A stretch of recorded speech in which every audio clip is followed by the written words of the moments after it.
Okay, so the the the Joker has this relationship to his mother where it's almost his entire world. And it's certainly the case that the world he lives in denies him understanding. He wants to present this persona, this identity to the world that the world does not accept. And in reality, it's a fake personality that he's presenting, but he doesn't know that. So what does he do? He goes back into the arms of his mother and makes his entire existence about his mother and his relationship with his mother. And this is a psychological deviation from the norm in its pure form. So it's like a story that takes it to a limit case, right? But since we all have an 8-year period of time where our brains from infancy to young adulthood, or before being teenager, until about 8 years old, your brain is susceptible to programming. It's like a ball of wax that's very moldable, and all of the programming you get in those 8 years of life, particularly the first 2, which is when 80% of your nervous system gets developed, that's going to inform a lot of your life. And so what you have with the Joker is all these traumas that are occurring in his childhood, and then his reality forms around resistance to certain traumas. And then he formulates this idea that his mother is all good, all perfect. And then his world comes collapsing as soon as he finds out that's not the case. And then he reacts to it with one of what Jung would call a symptom of the mother complex, which is madness. Okay, there's a lot of symptoms of the mother complex. But how you might find this relates to your own life is self-sabotage. So in your own life, you probably have habits, addictions, things you don't want to do, maybe problems in your interpersonal relationships. And this can all be related to the most primitive relationship you have in life, which is your relationship to your parents. And interestingly enough, it appears that Robert De Niro's character sort of embodies the great father, right? So it's sort of like in the Joker's mind, his father is the talk show host. I can't remember his name, but he's like a perfect individual. And it's the same with the mother. And he discovers that they're not perfect, that they may even have an evil element that does not accept him as he is. He's in resistance to that splitting effect that occurs in his own psychology. And from there, his understanding of the world, his conception of reality dissipates into chaos, and then his personality flips to the complete opposite of somebody that's harmless. He goes into somebody that's utterly dangerous and harmful. So when it comes to self-sabotage, you might be wondering why you're doing it. And I've been avoiding this video for a long time because it's a horrifying concept. But Jung also has this quote with regard to the shadow. It's a 50-year-old man he had as a client, and he was helping him. But the man refused to admit that a lot of his problems, his self-sabotage, originated within his own intentions. So the idea, there's 2 ideas, one of them that are really important here. One of them developed by Freud, and that's the notion of trauma theory, which is etiology. It's called etiology. So that's the idea that your traumas, those 8 years of your life, dictate the rest of your life. okay? And then there's the idea that Adler developed called teleology. And this is the idea that the results you're getting in life are your doing.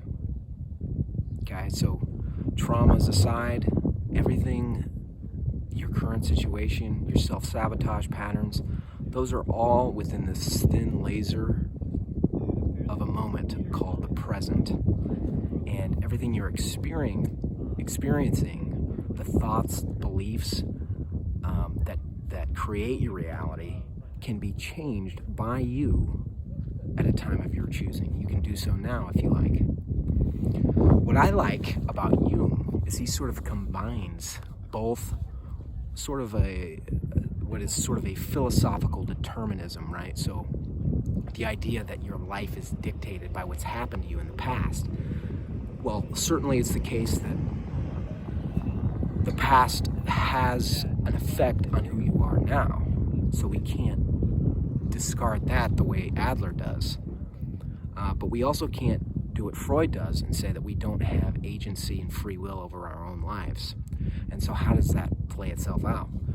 Well, if you want to overcome self-sabotage, these patterns, what you have to do is recognize that your thoughts, they create your emotions.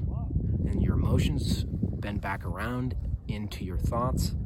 And that's this thin laser of a moment that is creating your reality. So you're replaying your programming. So what you have to do is alter your programming in the moment that you're in. And the Joker is a story that should make a person take it seriously, that their past does have an effect on them, and it has an effect on their programming. So Jung had, he's very good at discussing and articulating the problem.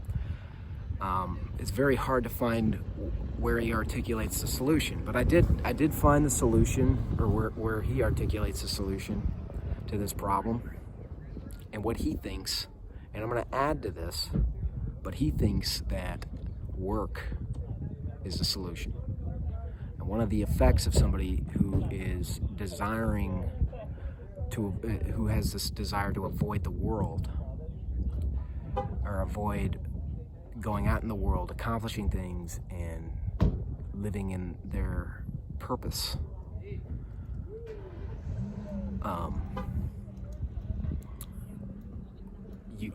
You do need to become aware that you're doing that, and you can't just like brute force this. It's sort of like, it's like you're pressing down on the gas without acknowledging that the brakes are pressed down simultaneously. So you speak, the solution is to speak your truth. What are you in resistance to in terms of your current emotions? What are you not saying? And a lot of times words are how you think. And so your thoughts are this little sliver of information that you can't control. The unconscious is processing 50 million bits of information per second, whereas the conscious mind can only do like 150. But with that 150, you can tell yourself stories. So in addition to the idea of work, so if you have self-sabotage, what you want to do is look into your childhood and find out where in your childhood you had experiences or things you were doing that made time fly by very quickly. What were you doing? Were you in these states where you didn't even notice that time was passing by? For me, that's doing this type of thing, right? I loved sharing with people and socializing, and I also loved movies, and I loved video games, so I'm sort of combining those two things here. And so yeah, find out what that is, and that's going to make time move you're going to remember that, and you're just going to feel really good. And that's what's going to be the thing that makes it worthwhile for you to work. Okay, so with the mother complex, you have this inner child that's quite creative. Generally, the people with any degree of this problem have a lot of creativity. They make good teachers, inventors, things like that. A lot of insight, and they can be very delightful individuals. But you also, have this childlike desire to remain in a fantasy, and that's sort of what happens in the Joker. And it's not sort of, it is what happens. And it's a limit case, so it might just be, a lot of this happens at a low level in everybody's life, or to some extent in everybody's life. But in addition to the work component, it's important to recognize that your thoughts create your reality.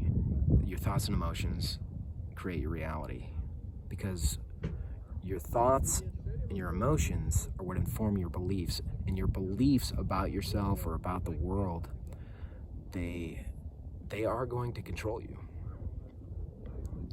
And whether you recognize it or not, that's going to happen. And so you have to take control of your thoughts and your emotions. And then you can start to change your reality and reprogram.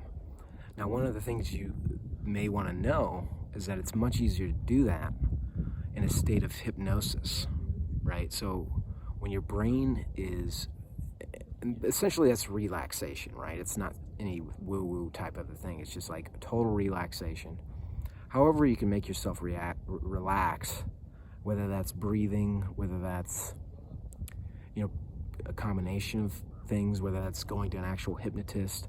YouTube has, binaural beats, things like that, that you can listen to, and then you can start to alter your programming and then change the way that your reality manifests to yourself. And that way, when you make a New Year's resolution to quit eating carbs, you don't have the unconscious, which is processing 50 million more bits of information, working against you. So, yeah, I think this type of thinking that's Jung sort of developed is far more important than people recognize right now. I don't think the world has caught up to his ideas. And this is a way for me not only to do things I enjoy, but to bring those ideas in a way that's interesting, as well as, corresponds to pop culture and movies and things like that people are actually interested in. So, because there's a reason that people are going to these movies, and I believe it's because there's something within you that resonates with the images and the story that is occurring. And humans are narrative creatures. They tell themselves stories. And what Jung thought is, you want to find out what story you're living so that you can find out if it's a tragedy. And then if it is, you can change it. So with that, hit the subscribe button.